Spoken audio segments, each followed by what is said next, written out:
Hello guys, welcome to our channel. आज हम class 11th का एनसीईआरटी का chapter number 8 that is the mechanical property of a solid का example number 8.4 करने जा रहे हैं। लेट्स सी क्या लिखा है।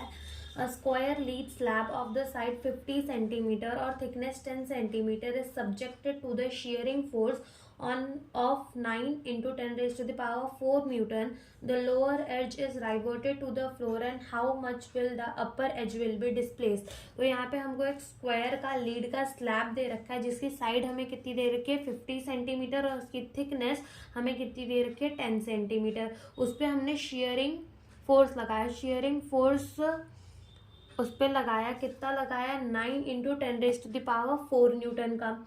और जो शेयरिंग फोर्स में उसका लोअर एज, यानी कि हम शेयरिंग फोर्स कभी भी लगाते हैं तो उसमें कोई एंगल बनता है, यानी कि समझ लो ये कोई बुक है, जब इसके ऊपर आप एक हॉरिजॉन्टल फोर्स लगाओगे तो ये कुछ ऐसे डिस्प्लेस होगी और यहाँ पे कोई एंगल बन जाएगा ऐसा।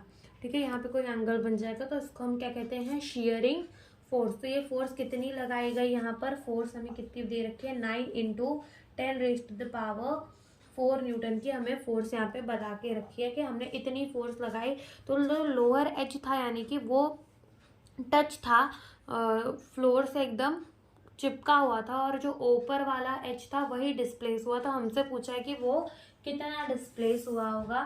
तो यहाँ पर हमको एरिया हम निकाल लेते हैं। एरिया कैसे निकालेंगे, लेंथ इंटू ब्रेथ। यहाँ पे हमको दे रखा है स्क्वायर साइड, उसका कितना दे रखा है हमें 50 सेंटीमीटर, जिसको हम एज अ लेंथ यूज कर सकते हैं और थिकनेस को हम ब्रेथ की तरह यूज कर सकते हैं। तो ये हमें कितनी दे रखी है 10 सेंटीमीटर। ठीक है, और एरिया हम कैसे निकाल सकते हैं, लेंथ इंटू ब्रेथ करके। जब 50 सेंटीमीटर को मल्टीप्लाई करेंगे 10 सेंटीमीटर से तो ये कन्वर्ट करना पड़ेगा इसको मीटर से, तो ये हो जाएगा 0.5 एंड दिस इज 0.1 और दोनों को मल्टीप्लाई करने के बाद आ जाएगा 0.05 का मीटर स्क्वायर। अब हम स्ट्रेस निकाल सकते हैं। स्ट्रेस क्या होता है, फोर्स अपॉन एरिया। फोर्स हमें दे रखी है कितनी 9 into 10 raise to the power 4 की, अपॉन एरिया भी हमने निकाला दैट इज 0.05 मीटर स्क्वायर और यहाँ पे क्या आ जाएगा न्यूटन।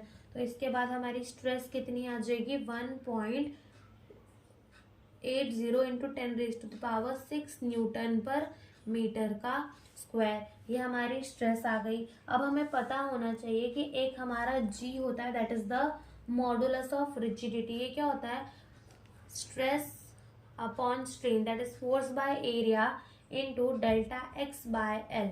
हमें तो क्या निकालना है, डेल्टा एक्स।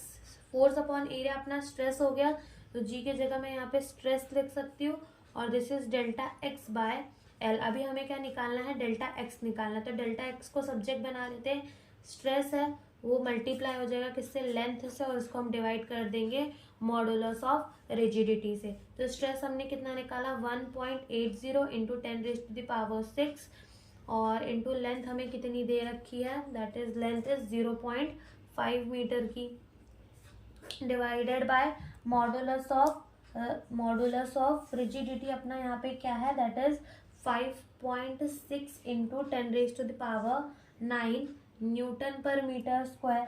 और जब हम इन दोनों को मल्टीप्लाई करेंगे तो हमारा आएगा 0.9 into 10 raise to the power 6 divided by 5.6 into 10 raise to the power 9 और इन दोनों को डिवाइड करने में हमारा आ जाएगा 0.16 इंटू, और यहाँ ये प्लस से ऊपर जाके क्या हो जाएगा माइनस, तो इसको 10 रेज टू द पावर 3 लिख सकते हैं। तो ये 3 है तो हम इसको 0.16 मिलीमीटर लिख सकते हैं। This is our answer. Thank you for watching the video.